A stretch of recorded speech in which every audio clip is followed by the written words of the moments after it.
les tenemos un especial sobre el proyecto llamado Fondo Verde. Yo soy Laura García y les invito a que se queden con nosotros.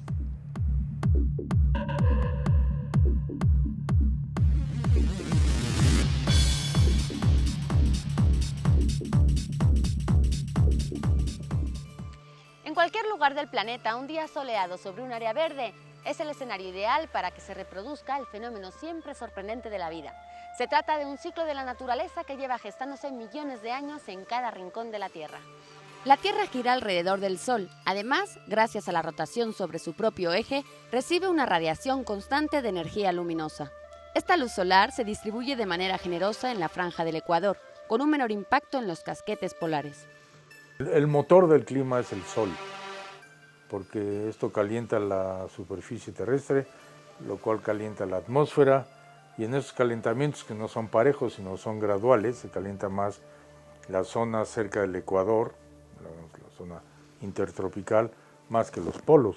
Nos llegan constantemente los rayos solares en onda corta y se reflejan en la Tierra en onda larga como rayos infrarrojos que son muy calientes. Cuando penetra en la Tierra, la radiación solar entra en contacto con las plantas y con infinidad de organismos. Entonces ocurre la llamada fotosíntesis, en la que interviene un compuesto que se ha vuelto muy popular, el dióxido de carbono. Es un gas que absorbe radiación infrarroja. Hay muchas emisiones naturales de este gas.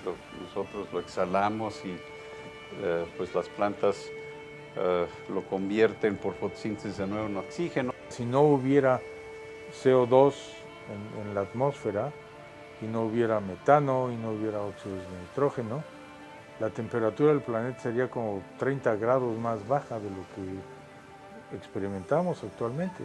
Sería un planeta casi congelado porque toda la radiación solar que llega se estaría reflejando, se estaría perdiendo. Estaríamos congelándonos si no hubiese quien impidiese que parte de estos rayos del sol y los infrarrojos que se van a la atmósfera que se atrapan. ¿En qué se atrapan? En una capa que se ha formado de siempre en nuestro planeta, a diferencia de otros planetas, que está formada esa capa fundamentalmente por el dióxido de carbono. La fotosíntesis y la respiración son procesos que suceden en la Tierra y permiten la circulación del dióxido de carbono. En la atmósfera y en combinación con otros gases, este compuesto propicia una retención de calor y con ello las condiciones adecuadas para la vida. Pero el dióxido de carbono no actúa por sí solo, intervienen otros factores de igual importancia como la fuerza gravitacional. La fuerza gravitacional hace que tengamos una atmósfera alrededor del planeta. De otra manera, todo se iría y no podríamos vivir, no habría vida, al menos como la conocemos, ¿no? Esa fuerza gravitacional hace que los gases se mantengan rodeando el planeta y consecuentemente se vuelven como una especie como de cubierta fija. El dióxido de carbono está compuesto por 2 moléculas de carbono más una de oxígeno. Su ciclo biológico comprende una serie de intercambios entre los seres vivos y la atmósfera. Cuando entra en relación con las plantas, se retiene por el fenómeno ya señalado de la fotosíntesis. A su vez, por medio de la respiración animal y vegetal, se le reintegra a la atmósfera. Este proceso puede renovar el carbono de la Tierra en un periodo relativamente corto de 20 años. También existe un ciclo más extenso que el biológico, capaz de regular la relación entre la atmósfera, los océanos y el suelo. Se trata del biogeoquímico. Su peculiaridad es que propicia la integración de los carbonatos en los tejidos de los animales acuáticos. Cuando la materia orgánica queda sepultada, sin contacto alguno con el oxígeno, sucede su transformación en carbón, petróleo y gas natural. Hasta ahora hemos visto el ciclo natural del dióxido de carbono, en el que intervienen otros elementos que también son indispensables para la vida. Como sabemos, este proceso se ha violentado y ahora estamos viviendo las consecuencias. Hay todo un ciclo natural del dióxido de carbono, pero lo estamos afectando con toda claridad por esta quema masiva de combustibles fósiles.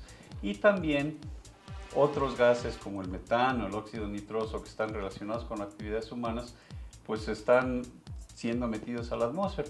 El cambio climático creo que es el mayor reto que tiene el mundo global para el siglo XXI. El mayor reto, porque esto va a determinar el futuro de todos nosotros, va a determinar el futuro de la salud. Los gases de invernadero, particularmente gases como el CO2, una vez que llegan a la estratosfera, que es donde se están acumulando, pueden durar hasta entre 100 y 1000 años. O sea que lo que estamos produciendo hoy, el día de hoy en el mundo, en dióxido de carbono, se va a ir y va a durar ahí más de un siglo, probablemente hasta 1000 años. Lo cual quiere decir que estamos acumulando un problema. Se hizo el señalamiento y las investigaciones correspondientes de que estos ascensos en el dióxido de carbono eran debidos fundamentalmente a la quema de los combustibles fósiles, es decir, petróleo, gas y carbón. Pues ellos, los grandes productores y los grandes emisores, pues lógicamente pues, decía que no era cierto. Como secuela inmediata a la alteración del ciclo del carbono, ahora tenemos el llamado efecto invernadero y el calentamiento en la temperatura global del planeta. Este escenario ya había sido previsto por el científico August Arrhenius a principios del siglo XX.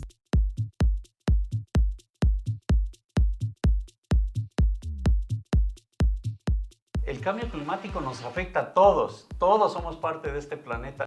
Debemos entender por esto la modificación de los grandes patrones climáticos. El cambio climático fundamentalmente se está manifestado con calor, por eso es que se habla de calentamiento global. Y no se mitiga, como nuestro verbo favorito, esto va a producir, para empezar, un aumento en la temperatura global, va a producir mayores huracanes, mayor número y más severidad en los ciclones, va a producir sequías muy grandes.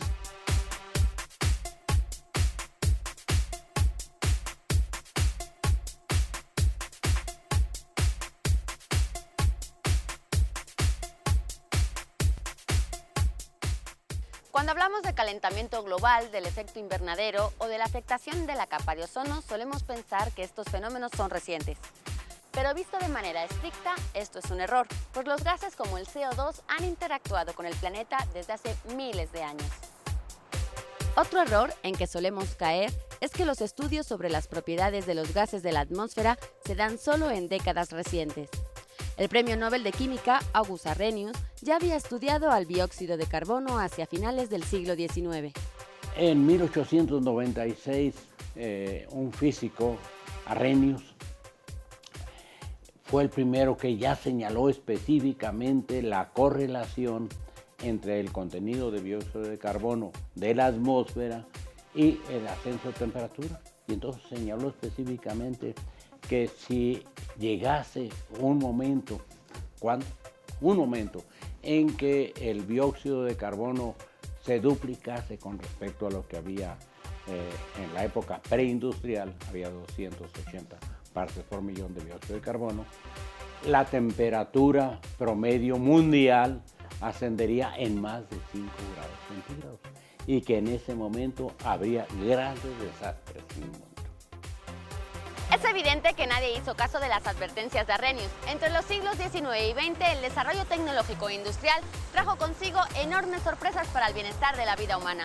Lamentablemente, esto vino de la mano de una emisión cada vez más elevada de dióxido de carbono. La humanidad logró su mayor expansión en el planeta en un periodo relativamente corto. Para lograrlo, se sobreexplotaron los hidrocarburos, cuyo representante más conocido lo tenemos con el petróleo. Las actividades humanas que están impactando al clima pues, son varias. Quizá la más importante es la quema de combustibles fósiles, porque eso tiene como consecuencia la emisión de dióxido de carbono. El cambio climático es fundamentalmente un aumento de temperatura global de la Tierra, de nuestro planeta, producido por las emisiones de carbono. Fundamentalmente por el uso de carbón, por el uso de petróleo, que ha ido a lo largo del último siglo aumentando en términos generales unos 2 grados la temperatura del planeta. La actividad industrial humana lo que genera es dióxido de carbono, fundamentalmente, no exclusivamente, porque quemamos gasolina, diésel, petróleo, carbón, gas, etcétera, que contienen obviamente carbón en el proceso de su combustión y este carbón va a dar a la atmósfera. Debemos advertir que en su estado natural, gases como el dióxido de carbono, el oxígeno de nitrógeno y el metano forman una especie de filtro o capa solar, pues retienen la radiación proveniente del astro rey. Su adecuada relación con los mares y la tierra permite un planeta habitable, ya que se crea una temperatura equilibrada. Ese calorcito que nos dan permite que andemos pues entre 16 y 18 grados centígrados promedio, aunque de repente bajemos un poquito abajo del cero, o a veces subamos hasta el 40. El aire caliente sube a la estratosfera, circula, se enfría, vuelve a bajar, y esto genera celdas de circulación en todo el planeta. Y estas celdas de circulación, unidas también a la rotación de la Tierra, producen los grandes generadores de clima del planeta, los vientos alisios, las lluvias monzónicas, los huracanes, etc. El dióxido de carbono y los gases que lo acompañan crean un efecto similar a los invernaderos, donde las plantas crecen de manera controlada. En un invernadero que está totalmente cerrado, bueno, que no tiene la estabilidad de aire acondicionado y demás, ¿no? En un momento dado, todo el calor que está entrando a través de los vidrios, ¿verdad?, a través de los plásticos, pues ahí se queda encerrado. Eso ayuda desde luego a las plantas, dentro de ciertas condiciones, a que se desarrollen más aceleradamente. Nosotros vivimos en este planeta gracias al efecto de invernadero, que ha existido desde hace millones de años. Por la actividad industrial humana, al incrementarse la presencia de los gases de efecto invernadero, como los ya mencionados, sucede una mayor retención de calor. Esto nos explica la serie de cambios en la temperatura del planeta. El efecto invernadero básicamente es lo mismo, es el hecho de que al acumularse los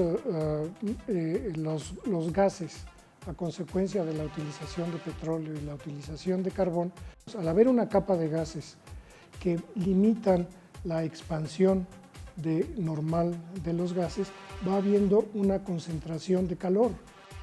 La atmósfera del planeta Tierra es similar a la cáscara de una manzana, pero no se dejen engañar por su tamaño, pues es de vital importancia. Si esta cáscara se llegara a endurecer de forma repentina, el fruto que contiene terminaría deshidratándose.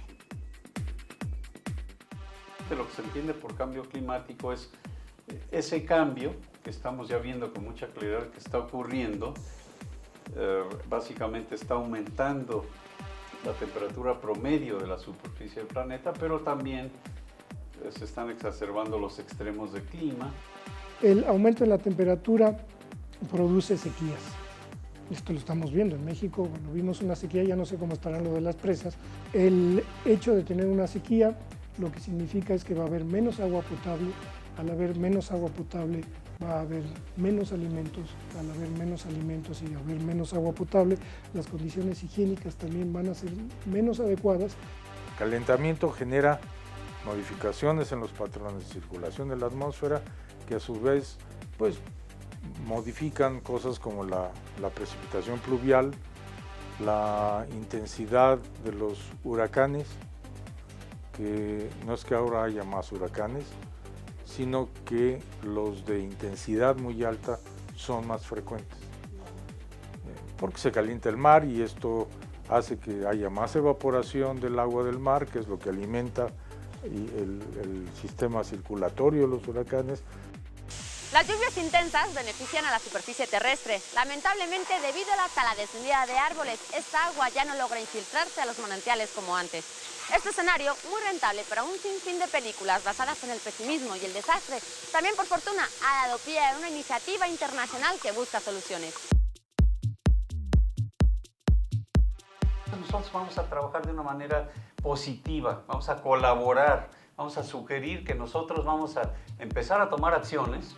Y verlo como insisten los expertos que analizan este problema y como también se ve el Fondo Verde. No como una necesidad de reducir algo irremediable, sino como una oportunidad de mejorar las cosas. Verlo con optimismo. Lo que tenemos enfrente, primero, no es un problema trivial, y segundo, está generado por la actividad humana. Entonces tenemos que cambiar de formas de hacer las cosas. Nuestro planeta comenzó a manifestar su reacción ante los estragos causados por la producción excesiva de CO2. En la década de los 90 saltó la alarma mundial. Específicamente en 1998, cuando hubo grandes desastres en Europa y en América misma, en Estados Unidos en particular, con respecto a los cambios de temperatura, grandes incendios, grandes sequías prolongadas, cada vez más intensas, inundaciones al por mayor, huracanes de los grados 4 y 5, que son los que realmente perjudican la infraestructura y a la humanidad, cuando ya se decidieron hacer algo. Primero fue la Cumbre de la Tierra en Río de Janeiro, donde se pidió el cese total de las emisiones de fluorocarburos, además de los gases que provocan el efecto invernadero. Posteriormente sucede la reunión de Kioto, donde se fija una meta concreta para disminuir la emisión de dióxido de carbono. El acuerdo demandaba la aprobación de los países con mayor nivel de producción del compuesto químico. Debían de disminuir con respecto a 1990, con respecto a lo que emitían en 1990, debían de disminuir sus emisiones en un 8% Europa, en un 7% Estados Unidos, en un 6% Japón y un conjunto de otros países en desarrollo, o desarrollados mejor dicho, en un 5.2%. Entonces, y de aquí viene pues toda la gran preocupación de tomar medidas verdaderamente de gran importancia y todo el asunto de los intentos del protocolo de Kioto, fallidos por cierto. El protocolo de Kioto pues no lo han firmado los países que producen más emisiones de carbono. Con el pretexto de la merma económica que a las grandes potencias les significa la reducción del CO2 industrial, el papel y la pluma quedaron en la mesa de la negociación, sin la anhelada firma de por medio. Por fortuna, esto no ha desanimado a los actores ni ha invalidado las acciones que buscan soluciones congruentes para resguardar la salud del planeta. Y México juega un papel protagónico en este terreno. Apuntamos la amenaza de que las actividades humanas pudieran afectar a la capa de ozono, que protege a todo el planeta. Ese problema se resolvió también con un acuerdo internacional llamado Protocolo de Montreal. Pero lo importante es que ese acuerdo internacional ha funcionado muy bien. Lo ratificaron pues más de 190 países. Ha sido un éxito y estipula que se eliminen por completo las emisiones de los compuestos que dañan a la capa de ozono, los llamados CFCs. Hace 5 años nos sentamos 36 personas de países diferentes y poco a poco se fue creando un consenso y acabamos con una Declaración Universal de Bioética, que es la primera en la historia que fue aprobada por unanimidad sin un solo voto en contra. Hoy el mundo enfrenta un nuevo reto, mismo que traza metas precisas hacia el año 2050. A pesar de que recientemente en Singapur, Estados Unidos y China manifestaron sus diferencias para acatar la solicitud mundial sobre la reducción de emisiones de CO2, se siguen valorando propuestas y dimensionando alcances. Con miras a la reunión de Copenhague, en Dinamarca, México ha expuesto su estrategia llamada Fondo Verde, cuyo planteamiento político, económico y ambiental ha merecido el interés del mundo. Tenemos todos que colaborar para que nuestro planeta funcione bien. Es el único planeta que tenemos. Todos salimos ganando si enfrentamos el problema con eficiencia. El Fondo Verde no es solamente peso tras peso depositado. Puede ser peso tras peso, pero peso para acciones concretas de hacer frente a la mitigación y adaptación al cambio climático. Es una iniciativa que salió de la Presidencia de la República, que suena muy bien. Hay muchos países que se han interesado en el apoyo y en la expansión de una idea de este tipo. El primero, hasta donde yo recuerdo, que apoyó francamente esta propuesta fue el presidente Sarkozy de Francia, que dijo que era una excelente propuesta y la apoyaba entusiastamente. No solo el remedio, sino el trapito, como se dice, es decir, no solo un compromiso con la lucha contra el cambio climático, las energías renovables, sino también un mecanismo de financiamiento a escala global para financiar precisamente la lucha contra el cambio climático. Amigos, la postura del gobierno federal ante el problema del calentamiento global nos demuestra que todas nuestras acciones importan para el bienestar del mundo donde vivimos. Esperamos contar con ustedes en la segunda parte de este especial Fondo Verde. Les invitamos a que nos escriban a la dirección que aparece en pantalla para que nos envíen todos sus comentarios y sugerencias. Recuerden que este espacio está hecho a su medida, a la medida de todos los que habitamos este planeta. Hasta pronto.